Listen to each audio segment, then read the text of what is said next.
Halo guys, assalamualaikum warahmatullahi wabarakatuh. Gimana kabarnya semua teman-teman? Semoga selalu dalam keadaan baik-baik saja. Oke, kali ini kebetulan ada kabar duka yang mana di sini kejadiannya sangat tragis sekali. Yang mana di sini bertemakan seperti ini. Dari pagi tidak keluar kamar, saat kamar dibuka majikan, tubuhnya tergantung pada seutas tali. Innalillahi wa inna ilaihi rajiun. Yang mana di sini kabarnya sangat sedih sekali guys ya. Jadi untuk teman-teman tolong dengarkan sampai akhir. Dan seperti biasa untuk teman-teman yang belum tekan tombol merah silahkan tekan dulu ya. Dan aktifkan tanda loncengnya. Jadi nanti apabila saya mengupload video baru, teman-teman akan selalu mendapatkan berita terbaru dari Suara TKI. Jadi yang belum tekan tombol merah silahkan tekan dulu ya. Dan aktifkan tanda loncengnya. Sudah, kita lanjut. Sebuah peristiwa memilukan yang menimpa pekerja rumah tangga asing kembali terjadi. Seorang pekerja rumah tangga asing kedapatan sudah tak bernyawa setelah melakukan aksi mengakhiri hidupnya dengan menggantungkan diri pada seutas tali di dalam kamarnya. Innalillahi wa inna ilaihi rajiun. Peristiwa tersebut diketahui pada Sabtu tanggal 20 bulan 1 2024 kemarin sekitar pukul 10.30 pagi oleh majikannya sendiri. Nah, jadi kebetulan pas mungkin waktu itu kok sampai siang pembantunya itu nggak bangun-bangun setelah dibuka sama majikannya. Ternyata mbaknya itu sudah ya seperti itu.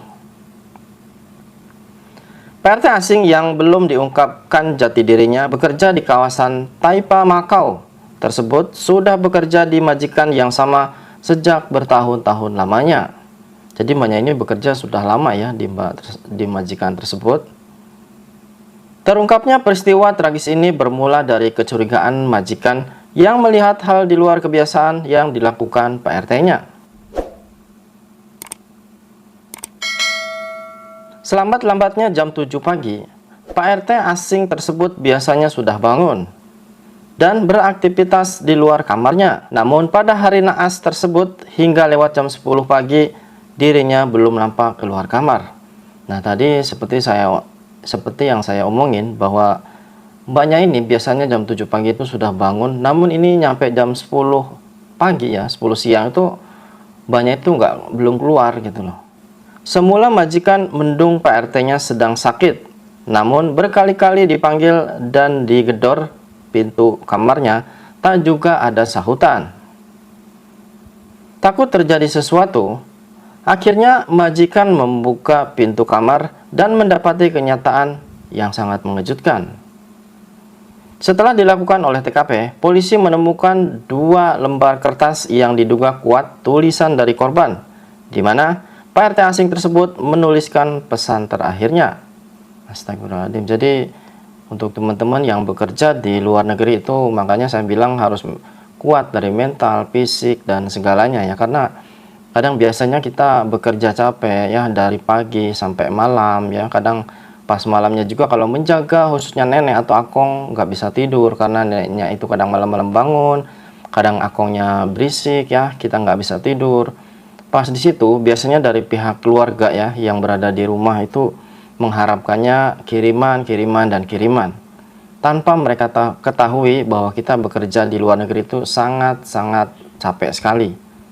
Jadi mungkin kalau mereka itu mikirnya sebulan sekian tanpa memikirkan untuk mendapatkan 1 bulan gaji itu gimana prosesnya dan gimana caranya, itu sangat menyedihkan sekali guys. Jadi seperti kisah mbah ini bisa menjadi pembelajaran untuk teman-teman semua. Apabila dalam bekerja selalu berhati-hati dan dibuat nyantai ya, jangan terlalu dibebani dengan pikiran hal pribadi atau gimana. Karena pada dasarnya kita emang niatnya untuk bekerja ya, untuk masa depan dan juga keluarga. Dan di sini saya juga menghimbau kepada keluarganya yang berada di kampung yang mempunyai anaknya atau mungkin istri ya bekerja di luar negeri, tolonglah beri perhatian ya. Tanyakan kabar, jangan cuma pas nelpon pas minta gajian. Kalau belum gajian keluar-keluar, nanti kalau sudah gajian boro-boro menanyakan kabar, apakah sudah makan, apakah belum, itu langsung tidak ada ya. Karena saya ini pengalaman saya sendiri emang seperti itu. Jadi pada dasarnya harus ada saling pengertian. Apalagi seperti mungkin punya suami di rumah ya, dan istrinya bekerja di luar negeri itu harus sering menanyakan kabar, gimana pekerjaannya. Begitu dengan orang tua, apabila anaknya bekerja di luar ya, tanyakan kabarnya gimana, keadaannya udah makan belum, sehat enggak. Jangan cuma pas nelpon itu hanya meminta kiriman saja. Apalagi kadang sudah dikirim, minta kirim lagi. Katanya kurang buat ini itu. Emang kita kerja di luar itu ngeruk uang apa ya? Itulah kadang kita harus ada saling pengertian ya. Seperti Mbak ini mungkin dia punya banyak masalah ya, sedangkan dari keluarga juga boro-boro ngasih support atau mungkin perhatian atau mungkin menanyakan tentang kesehatannya. Justru mungkin sering ditelepon hanya minta gaji, sudah dikirim juga minta lagi kiriman. Jadi otomatis stres ya. Sudahlah kita stres dengan keluarga yang minta gaji terus dengan pekerjaan pun yang mungkin kadang kita salah dimarahin majikan, terus kadang juga kerja nggak benar. Jadi disitulah kadang banyak sekali orang-orang yang mengambil langkah secara instan ya. Kejadiannya sama seperti ini. Jadi pokoknya untuk teman-teman dimanapun bekerja ya, makanya selalu berhati-hati dan jangan terlalu dibuat pusing, dibuat nyantai aja. Seumpama keluarga terlalu terus minta kiriman padahal kita sudah mengirim, sudah diblokir aja ya. Diblokir nggak apa-apa, biarin tuman, daripada nanti menyiksa diri kita sendiri. Nanti pas waktunya kita gajian dan kita mau ngasih ke mereka, baru kita buka lagi. Karena saya rasa itu trik yang bagus ya, daripada mereka itu biasanya nelpon hanya pas mau minta gaji kita saja. Nanya, udah gajian belum? Cepet kirimnya berapa atau sekian. Itu udahlah, kita kerja di rumah itu banyak masalah dengan majikan. Kitanya juga mungkin belum bisa bahasa, sehingga kita bekerja selalu kena marah ya. Dan di selain itu orang rumah juga kalau nepal hanya mintanya kiriman, jadi seolah-olah stres ya. Jadi yang mentalnya nggak kuat, fisiknya nggak kuat, akan stres dan bisa mengambil langkah-langkah yang tidak baik.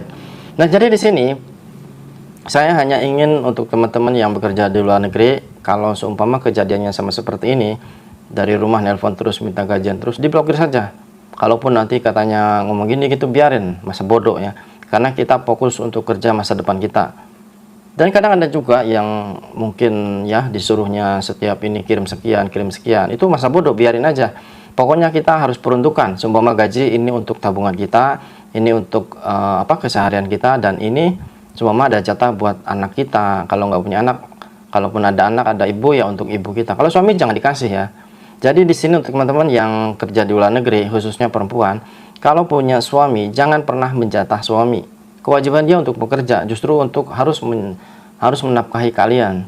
Jadi kadang banyak sekali ya di sini teman-teman, khususnya para istri yang bekerja di luar negeri itu justru menjatah suaminya ya, buat ini, buat mereka itu laki-laki loh harus bekerja. Jadi jangan dimanjakan lah. Nanti kalau dikasih uang pasti dia akan benar, pasti akan selingkuh lah, akan poya-poya lah, pasti tanpa kalian tahu. Sebab saya sudah memahami sendiri ya sekarang di kampung tuh gimana. Banyak sekali mereka yang curhat seperti ini, seperti itu. Jadi saya mengharapkan untuk teman-teman yang bekerja di luar negeri, kalau dalam keuangan itu kalian harus bisa membagi ya, seumpama gajian. Ini khusus untuk nabung. Ingat, nabung itu harus lebih besar ya. Untuk nabung itu harus lebih besar. Jangan lebih besar untuk pengeluaran. Karena kenapa? Kalau kita hanya mementingkan untuk lebih besar dari pengeluaran, kita akan, kalaupun bekerja sampai puluhan tahun, kita nggak akan punya apa-apa. Malu ya. Ya, jadi di sini saya juga menghimbau untuk keluarga yang di rumah, jangan selalu mendesak nanyain kiriman ya. Coba sekali tanyain kabar, sudah makan belum atau mungkin lagi ngapain. Jangan cuma pas menanyakan atau nelpon itu sekadar meminta kiriman ya. Kiriman lagi terus katanya kurang lagi, tasnya kurang lagi. Emang kami bekerja di luar negeri itu uang itu tinggal ngeruk. Itu mau dapatkan 1 bulan gaji itu prosesnya begitu sangat rumit dan sangat luar biasa. Jadi untuk teman-teman khususnya yang bekerja di luar negeri ya, di mana saja, kalian harus bisa mengatur keuangan kalian. Coba mau gajian, yang paling utama untuk nabung. Otomatis untuk nabung harus lebih besar daripada untuk pengeluaran kita. Seperti untuk kita libur atau mungkin untuk menjatah menjatah keluarga ya, itu harus lebih sedikit. Yang prioritas kita yaitu untuk menabung, karena itu untuk masa depan kita ya. Jadi di sini untuk teman-teman, semangat terus dan ciao.